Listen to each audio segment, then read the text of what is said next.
నమస్కారం సార్. నమస్తే సీత. ఎలా ఉన్నారు? చాలా బాగున్నాను. మీరెలా ఉన్నారు? చాలా బాగున్నాను. సో, ఇప్పుడు మెకానికల్ ఇంజినీర్ చదవాలనుకున్న స్టూడెంట్స్ ఎవరైతే ఉంటారో వాళ్ళందరూ కూడా అబ్రాడ్ వెళ్లి చదవాలనుకుంటున్నారు కదా! ఏంటి హ్మ్. రీజన్ అసలు దానికి? సో, ఫస్ట్ థింగ్ సీత ఏంటంటే యాక్చువల్‌గా మెకానికల్ ఇంజినీరింగ్ అనగానే వాళ్ళకి ప్రాక్టికల్ ఓరియెంటెడ్ ఎడ్యుకేషన్ చాలా అవసరం. హ్మ్. అయితే ఈరోజు మనం జేఎన్‌టీయూ, ఓయూ ఇలాంటి చోట్ల చాలామంది బీటెక్ మెకానికల్ అవును. చదువుతున్నాం. కానీ ప్రాక్టికాలిటీకి కొంచెం దూరంగా థియరిటికల్ పార్ట్‌కి చాలా దగ్గరగా చదువుతున్నాం. హ్మ్. కానీ రియల్ లైఫ్‌లో చూసుకుంటే యాక్చువల్లీ ఇండస్ట్రీ ఓరియెంటెడ్‌గా చూస్తే వాళ్ళకి ఎవరికైతే ప్రాక్టికల్ నాలెడ్జ్ ఉందో వాళ్ళు మాత్రమే దాంతో రాణించగలుగుతారు. ఓకే. మిగతా వాళ్ళందరూ మళ్ళీ మెకానికల్ చేసి ఐటీ జాబ్స్ చేయడము, మెకానికల్ చదివిన తర్వాత ఆటోమేషన్ వైపు వెళ్లి, రోబోటిక్స్ వైపు వెళ్ళే వాళ్ళు తక్కువ. ఎక్కువ మంది కూడా ఐటీ వైపు షిఫ్ట్ అవుతున్నారు. అవును. ఐటీ వైపు షిఫ్ట్ అవ్వడానికి అసలు కారణం ఏంటంటే వాళ్ళ కోర్ ఫీల్డ్‌లో వాళ్ళకి ఉండాల్సిన కాంపిటెన్సీస్‌ని హ్మ్. వాళ్ళు ఇండియాలో ఉండగా ఇక్కడ యూనివర్సిటీస్ అంతా అందించలేకపోతున్నాయి. Okay. It's very unfortunate to tell this. అయితే మేజర్‌గా ఏంటంటే మనకు అక్కడ ప్రాక్టికల్ ఓరియెంటెడ్ ఎడ్యుకేషన్ దగ్గర మనం కొంచెం వీక్ ఉన్నాం. వేరేస్ అబ్రాడ్‌లో వెళ్ళేటప్పటికి ఎస్పెషల్లీ యూరోపియన్ కంట్రీస్‌లో చూసుకుంటే అక్కడ ప్రతి యూనివర్సిటీ కూడా ఈస్ వెల్ ఎక్విప్డ్. ప్రతి యూనివర్సిటీలో కూడా they have all the required laboratories. అంటే ఎగ్జాంపుల్ ఒక థర్మోడైనమిక్స్ లాబొరేటరీ తీసుకుంటే that will be of a size of almost ఒక 3 ఫ్లోర్స్ కాంప్లెక్స్ ఎంత అవును. ఉందో ఉట్టి ల్యాబ్ అంత ఉండాలి. హ్మ్. అంత ఇన్‌ఫ్రాస్ట్రక్చర్ మనకి ఇండియాలో ప్రొవైడ్ చేయడం కష్టము. బట్ వేరాస్ యూరోపియన్ కంట్రీస్‌లో ఇటలీ కావచ్చు, జర్మనీ కావచ్చు, స్విట్జర్లాండ్ ఆర్ నెదర్లాండ్స్ ఈ కంట్రీస్‌లో అన్ని పబ్లిక్ ఫండెడ్ యూనివర్సిటీస్ అవ్వడం వల్ల వాళ్ళ దగ్గర రీసెర్చ్‌కి చాలా అవకాశం ఎక్కువ. కాబట్టి ఎప్పుడైతే వీళ్ళు ప్రాక్టికల్ ఓరియెంటెడ్ ఎడ్యుకేషన్ చదువుతారో, తర్వాత ఇన్నోవేషన్ సెంటర్స్ ఇవి. ఏంటంటే రియల్ లైఫ్ ప్రాజెక్ట్స్ ఏవైతే కంపెనీస్ నుంచి యూనివర్సిటీస్ వాళ్ళు ఈ యూనివర్సిటీస్‌లో they will get a contract with the companies. Where ఆ కంపెనీకి కావాల్సిన ప్రాజెక్ట్‌ని యూనివర్సిటీ వాళ్ళ ఇన్‌ఫ్రాస్ట్రక్చర్ వాడి ఇక్కడ వర్క్స్ చేస్తారు. దాన్ని బట్టి ఎగ్జాంపుల్ ఒక గేర్ అడ్వాన్స్‌మెంట్ కావచ్చు, ఒక ఆటోమేషన్ కావచ్చు. ఈ వర్క్ చేసినప్పుడు ఏంటంటే university has infrastructure. Company doesn't need to invest much. Okay. Second thing university has PhD faculty and professors and the master students who can work on the project. University కంపెనీకి ఏంటంటే investment తక్కువ అవుతుంది. So, ఆర్&డి చేయడానికి వీళ్ళకి ఎక్కువ అవకాశాలు అతి తక్కువ ఖర్చులో ఉంటాయి. దానివల్ల ఏమవుతుందంటే స్టూడెంట్‌కి ప్రాక్టికల్ వర్క్ వీళ్ళకి యూనివర్సిటీలోనే ఆ వర్క్ మీద లైక్ ఎగ్జాంపుల్ బిఎండబ్ల్యూ ఒక ప్రాజెక్ట్ ఉంటుంది. లేకపోతే మెర్సిడీస్ ప్రాజెక్ట్ అవును. ఉంటుంది. అది వీళ్ళు ఇక్కడ యూనివర్సిటీలో చేయడం ద్వారా వీళ్ళకేంటంటే రియల్ లైఫ్‌లో ఏదైతే వర్క్ చేయాలో అది యూనివర్సిటీలో చేయడం జరుగుతుంది. ఓకే. దాని ద్వారా ఏంటంటే వీళ్ళకి ఫస్ట్ జాబ్ అనేది that's a minimum thing what they can get it. అంటే for example companies like BMW, Audi, Mercedes, ఆ! సీమెన్స్ ఇలాంటి కంపెనీస్‌కి యూనివర్సిటీస్ టై అప్ ఉండడం వల్ల వీళ్ళకేంటంటే hands on experience with very less hassle they will get it. అయితే okay. ఇండియాలో మనం చూసుకున్నట్లయితే ఏంటంటే ఎక్కువ కూడా థియరిటికల్ పార్ట్ ఎక్కువ. తర్వాత ప్రాజెక్ట్స్ చేసినా కూడా ఈ ప్రాజెక్ట్స్ అన్ని కూడా డోంట్ మైండ్ డమ్మీ ప్రాజెక్ట్స్ చేయడం జరుగుతుంది. అవును. దానివల్ల ఏంటంటే రియల్ లైఫ్ సినారియోకి వీళ్ళకి చాలా దూరం ఉంది. అవును. కాబట్టి అబ్రాడ్‌లో వెళ్ళడం దట్ టూ యూరోప్‌లో మాస్టర్స్ ఇన్ మెకానికల్ చేయడం అనేది కళ్ళు మూసుకొని ఖచ్చితంగా వెళ్ళడానికి వీళ్ళ జాబ్ స్కోప్‌కి 100% ఒక మంచి పాత్ అనేది మనం యూరోప్ అని చెప్పుకోవచ్చు. ఓకే. అబ్రాడ్‌లో చదవడానికి బిగ్గెస్ట్ బెనిఫిట్స్ ఏంటి అంటే ఏం చెప్తారు? సో, మేజర్‌గా అండి ఇప్పుడు నేను ఇంతకుముందు చెప్పినట్లు ఫస్ట్ థింగ్ ఏంటంటే ఒకటి క్వాలిటీ ఆఫ్ ఎడ్యుకేషన్. హ్మ్. ఇక్కడేంటంటే లైక్ కరిక్యులమ్ వచ్చేటప్పటికి most innovative advanced technologies use చేస్తారు. తర్వాత రెండో థింగ్ ఏంటంటే ఇక్కడ యూనివర్సిటీస్‌కి అండ్ కంపెనీస్‌కి టై అప్ ఉండడం వల్ల హ్మ్. వాళ్ళకేంటంటే ఆల్రెడీ వాళ్ళకి ఒక రెఫరెన్సెస్ దొరుకుతాయి. కంపెనీ ప్రాజెక్ట్స్ చేసినప్పుడు ఈ కంపెనీ రెఫరెన్సెస్ దొరుకుతాయి. దాని ద్వారా ఏంటంటే రియల్ టైమ్ కంపెనీస్‌కి వెళ్తారు. మూడో థింగ్ ఏంటంటే లైక్ అక్కడ అసలు అబ్రాడ్ కంట్రీస్‌లో ఎస్పెషల్లీ జర్మనీ, ఇటలీ ఇలాంటి యూరోపియన్ కంట్రీస్‌లో చూసుకుంటే major client companies are from that country. Okay. అంటే ఈ రోజున ఇప్పుడు వోక్స్‌వాగన్ గ్రూప్ తీసుకుంటే, వోక్స్‌వాగన్ ఇండియాలో ప్రొడక్షన్ సెంటర్ మాత్రమే ఉంది. అవును. బట్ ఆర్&డి సెంటర్స్ అన్నీ కూడా యూరోప్‌లోనే ఉన్నాయి. తర్వాత నెక్స్ట్ వచ్చేటప్పటికి ఇలాంటి కంపెనీస్‌లో వీళ్ళకి ఆర్&డి సెంటర్స్‌లో గాని, ప్రొడక్షన్ సెంటర్స్‌లో వర్క్ చేయాలంటే ఆబ్వియస్లీ వీళ్ళు ఆయా దేశాల్లో చదువుకోవడం ద్వారా హ్మ్. అక్కడ పోస్ట్ స్టడీ వర్క్ అక్కడ వస్తుంది. అప్పుడు ఆటోమేటిక్‌గా ఒక మంచి సుదీర్ఘమైన 1 ½ ఇయర్, 2 ఇయర్స్ ఆ దేశంలో ఉండి ఉద్యోగం వెతుక్కోవడానికి టైం ఆ! వచ్చినప్పుడు ఈజీగా వాళ్ళు అక్కడ మంచి జాబ్స్ చేసుకోవచ్చు. ముఖ్యంగా ఏంటంటే మనకి మెయిన్‌గా డబ్బులండి.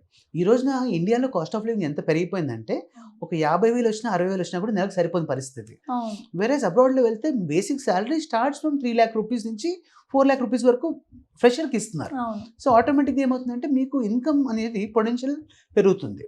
తద్వారా సెటిల్మెంట్ ఆప్షన్స్ కానివ్వండి.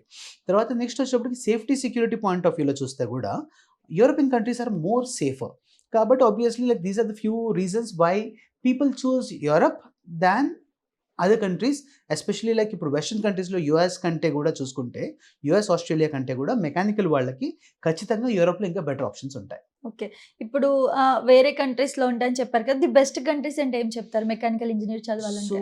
No doubt first best country is Germany because technical advancement or industrial hmm. Renaissance ఇవన్నీ పుట్టిందే జర్మనీలో. ఓకే. అండ్ ఈరోజు మనం చూస్తే ఇండియాలో కంపెనీస్ ఇండస్ట్రీస్ కూడా చూసుకుంటే they all most of the time use German technology. అంటే భారతీయ సిమెంట్ జర్మన్ టెక్నాలజీ అంటాము. అవును. అలా చాలా కంపెనీస్కి Germany is base for that. So hmm. Mechanical వాళ్ళకి జర్మనీ ఫస్ట్ ఆప్షన్ అని చెప్పడానికి సెకండ్ థాట్ అవసరం లేదు. దాంతోపాటు ఇటలీ కూడా ఏంటంటే like one of the most beautiful కంట్రీతో పాటు ఇక్కడ కూడా it's like world 7th industrialise country being a small country. So okay. ఆటోమేటిక్గా అక్కడ కూడా ఇండస్ట్రీస్ ఎక్కువ అంటే Ferrari, Lamborghini, Alfa Romeo, Fiat, Piaggio ఇలా ఆటోమొబైల్ కంపెనీస్తో పాటు there are so many other industrial companies also where our mechanical students can easily get placed in that. Okay. ఇప్పుడు అబ్రాడ్‌లో చదువుకుంటే మెకానికల్ ఇంజినీర్ స్పెషాలిటీ ఏముంటుంది? సో ముఖ్యంగా అండి ఇప్పుడు యాక్చువల్‌గా మెకానికల్ ఇంజినీరింగ్ ఒకప్పుడు ఏంటంటే ఓన్లీ మెకానికల్ కోర్ ఉంటే సరిపోయేది. ఇప్పుడు ఇండస్ట్రీస్ అన్నీ కూడా ఎలక్ట్రో మెకానికల్ జరిగింది. అంటే ఆటోమేషన్ జరిగింది. సో ఇప్పుడు ఓన్లీ నాకు మెకానికలే వచ్చు, నాకు ఎలక్ట్రానిక్స్ రాదు, ఎలక్ట్రికల్ రాదు అంటే కుదరదు. బికాస్ ఇప్పుడు అంతా ఆటోమేషన్ జరిగిన తర్వాత ఒక మెకానికల్ ఇంజినీర్ ఏంటంటే ఒక హ్మ్. ఇంజినీర్ అనే ఒక పేరు వస్తుంది. సో వీళ్ళకి ఏంటంటే ఖచ్చితంగా ఆటోమేషన్ రావాలి, రోబోటిక్స్ టెక్నాలజీస్ రావాలి. సో ఇవి ఏవైతే అడ్వాన్స్ టెక్నాలజీస్ ఉన్నాయో అది వస్తే ఒకటి. తర్వాత ఇంకోటి ఆటోమొబైల్ సెక్టర్ సైడ్ తీసుకుంటే కూడా ఇప్పుడు జనరల్ ఆటోమొబైల్స్ వచ్చేప్పటికి మనకి పెట్రోల్, డీజిల్ ఇలాంటి వెహికల్స్ కాకుండా ఇప్పుడు ఈవీ వచ్చేసింది. ఈవీ వచ్చినప్పుడు కంప్లీట్‌గా అసలు ట్రాన్స్‌పోర్టేషన్ సిస్టమే మారిపోయింది. అవును. అంటే ఎగ్జాంపుల్ ఇప్పుడు బిఎండబ్ల్యూ, మర్సిడీస్, ఆడి ఇవన్నీ ఒక పెద్ద గొప్ప కంపెనీస్ మనకు తెలుసు. కానీ ఒక టెస్లా వచ్చేటప్పటికి ఇవన్నీ ఒక ఎత్తయితే ఒక టెస్లా ఒకటి వీటికంటే రిచ్ కంపెనీ అయిపోయింది. అవును. ఎలా జరిగింది అంటే ఒకటే రీజన్ ఏంటంటే the world is transforming into that. And ఇటువంటి ట్రాన్స్‌ఫర్మేషన్‌లో ఇప్పుడు even Hyundai or Audi, Mercedes, BMW వీళ్ళందరూ కూడా ఈవీస్‌లోకి వస్తున్నారు. కాబట్టి this a right time where student also thinks in that perspective. And దాని ప్రకారంగా వీళ్ళు యాక్చువల్‌గా automation vehicle engineering or actually like autonomous vehicle engineering అంటే వితౌట్ డ్రైవింగ్ హ్మ్. టెక్నాలజీస్. అవును. తర్వాత వచ్చేప్పటికి మనకి బ్యాటరీ లైక్ ఈవీ వెహికల్స్ ఇలాంటి వాటిలోకి వాళ్ళు రావాలి అంటే ఖచ్చితంగా ఈ దేశాల్లో మనము ఆటోమేషన్ ఆర్ ఈవీ టెక్నాలజీస్ ఇలాంటి వాటిలో మనం తీసుకుంటే 100% షార్ట్ ఫ్యూచర్ ఉంటుంది. ఓకే. మెకానికల్ ఇంజినీర్ స్టూడెంట్స్‌కి స్కాలర్‌షిప్ పరంగా ఎలా ఉంటుంది? సో నేను ఇంతకుముందు చెప్పినట్లండి యూరోపియన్ కంట్రీస్లో మేజర్గా యూనివర్సిటీస్ అన్ని పబ్లిక్ ఫండెడ్ యూనివర్సిటీస్. హ్మ్. సో ఈ పబ్లిక్ ఫండెడ్ యూనివర్సిటీస్లో మనకి ఫస్ట్ ప్లస్ పాయింట్ ఏంటంటే ఇక్కడ డబ్బులు సంపాదించాలనేది మోటో కానే కాదు యూనివర్సిటీస్కి. ఇక్కడ వీళ్ళ దగ్గర ఉండే ప్రతి ఒక్క యూనివర్సిటీలో కూడా ఏంటంటే ఏఐ ట్రెండ్స్ అండ్ టెక్నాలజీ వాడుతూ ఆయా కంపెనీస్కి వీళ్ళు వర్క్ చేయడం వల్ల యూనివర్సిటీకి ఫండింగ్ ఫ్రమ్ కంపెనీస్ వస్తుంది అండ్ గవర్నమెంట్ ఫండింగ్ చేస్తుంది. ఓకే. కాబట్టి స్టూడెంట్కి అసలు I would say less than 1 lakh rupee per ఇయర్‌లో వాళ్ళ మాస్టర్స్ చదువుకోవచ్చు అక్కడ. ఓకే. అంత తక్కువ ఫీజ్. అది కాకుండా ఇటలీ లాంటి దేశాల్లో ఆ గవర్నమెంట్ కూడా వాళ్ళకి up to 7 lakh rupees scholarship ఇస్తుంది ఇయర్‌లీ. హ్మ్. అంటే మీరు ₹1,00,000 లోపు ఫీజ్ కట్టి చదువుకుంటూ మీకు ఆ గవర్నమెంట్ నుంచి ₹7,00,000 వస్తాయి. Which definitely covers all your living expenses. అది కాకుండా మళ్ళా మనకి పార్ట్ టైమ్ జాబ్ చేసుకోవచ్చు. లీగల్‌గా 20 అవర్స్ పర్ వీక్ చేయొచ్చు. అండ్ అది అడిషనల్ మనీ అవుతుంది. సో ఇండియాలో మనం డైరెక్ట్‌గా బీటెక్ చేసి ఒక కోర్ కంపెనీలో జాబ్ చేసే కంటే ఓకే. అబ్రాడ్‌లో ఎంఎస్ చేస్తూ అంతకన్నా బెటర్ స్కాలర్‌షిప్ తీసుకోవచ్చు. So okay. మీకు తక్కువ ఖర్చులో better universities, better knowledge centres మీరు దాన్ని యాక్సెస్ చేయడానికి అవకాశం ఉంటుంది. ఓకే. మెకానికల్ స్టూడెంట్స్‌కి మీరే విధంగా సహాయపడతారు? సో ఫస్ట్ థింగ్ అండి యాక్చువల్‌గా విదేశ్ కన్సల్ట్స్‌లో మా స్పెషాలిటీ వచ్చేప్పటికి we help the student from application till accommodation. Hmm. So ఇక్కడ వచ్చేప్పటికి వాళ్ళకి యాక్చువల్‌గా ఫస్ట్ వాళ్ళ ప్రొఫైల్ ఏంటి? వాళ్ళ ప్రొఫైల్ తగ్గట్టుగా ఏ కోర్స్ చేస్తే బాగుంటుంది? ఆయా కోర్సెస్ ఏ యూనివర్సిటీస్‌లో ఉన్నాయి? ఫస్ట్ షార్ట్ లిస్టింగ్ చేసుకొని ఆ షార్ట్ లిస్టింగ్ ప్రకారంగా మనం అప్లికేషన్స్ చేస్తాం. అప్లికేషన్స్ తర్వాత అడ్మిషన్ వస్తుంది. హ్మ్. అడ్మిషన్ తర్వాత నెక్స్ట్ ఆ వీసా ప్రాసెస్ ఎలా ఉంటుంది? దాని అప్రోచ్ ఎలా? అక్కడ అకామిడేషన్ డాక్యుమెంటేషన్ ఎట్లా? వీసాకి ఫండింగ్ డాక్యుమెంట్స్ ఎట్లా? ఇలా ప్రతి ఒక్కటి స్టెప్ బై స్టెప్ గైడ్ చేస్తూ okay. Will make sure that actually like వీళ్ళకి end of the day visa సక్సెస్‌ఫుల్‌గా రావడానికి ఏవైతే చేయాలో అవన్నీ ఇన్‌పుట్స్ విదేశ్ కన్సల్ట్స్ సక్సెస్‌ఫుల్‌గా ఇవ్వడం జరుగుతుంది. ఆ తర్వాత వీసా ఇంటర్వ్యూ ఉంటుంది. ఇంటర్వ్యూ కూడా మనం ఫార్మల్‌గా ప్రిపేర్ చేస్తాం. And some countries like Germany ఇలాంటి వాటిలో హ్మ్. ఇంటర్వ్యూ కూడా లేదు. సో ఐ వుడ్ సే జర్మనీలో ఒకసారి అడ్మిషన్ వచ్చిందంటే వీసా గ్యారంటీ అని చెప్పుకోవచ్చు. ఓకే. సో అటువంటి కంట్రీస్‌ని మనం సెలెక్ట్ చేసి వాళ్ళకి మొత్తం ఈ ప్రాసెస్ అంతా చేసి పెట్టడం జరుగుతుంది. ఓకే. ఇప్పుడు అబ్రాడ్‌లో మెకానికల్ చేసిన వాళ్ళకి జాబ్స్ పరంగా, అపార్చునిటీస్ పరంగా చూసుకుంటే ఎలా ఉంటుంది? సో ఇంతకుముందు చెప్పినట్లంటే మనకి ఫస్ట్ థింగ్ ఏంటంటే కోర్ కంపెనీస్ ఉండడం అనేది ఇంపార్టెంట్. సో ఈ countries are full of core companies. Hmm. అంటే ఎగ్జాంపుల్ జర్మనీ తీసుకుంటే తెలంగాణ కంటే కొంచెం పెద్ద దేశం. ఓకే. బట్ వరల్డ్‌లో థర్డ్ ఇండస్ట్రియలైజ్డ్. అంటే you can imagine the density of the companies there. అవును. It's not just automobile limited, but again, all the industries, which could be agriculture sector or which could be manufacturing sector. ఈ అన్ని సెక్టర్స్లో ఉన్న industries అన్ని అక్కడ ఉండడం వల్ల ఒక mechanical అంటే ఒకటి ఆటోమొబైల్ కాదు. Automobile is only one of the application of several hundreds of applications. కాబట్టి ఆటోమేటిక్గా వీళ్ళకి ఏంటి జాబ్ స్కోప్ దగ్గర 10x కాదు 100x పొటెన్షియల్ ఇండియాతో కంపేర్ చేస్తే జర్మనీ, ఇటలీ కంట్రీస్లో వాళ్ళకి ఖచ్చితంగా అవకాశం దొరుకుతుందండి. ఓకే. సో మిమ్మల్ని సంప్రదించడం ఎలా? So Videsh Consults actually, like, we are located in different almost 13 locations of India.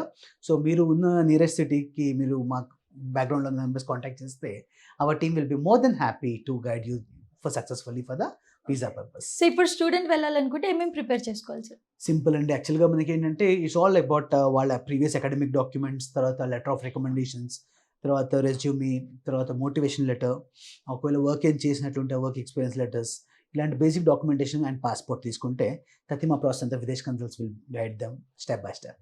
Okay. Thank you sir. Thank you so much. Thank you Sunitha.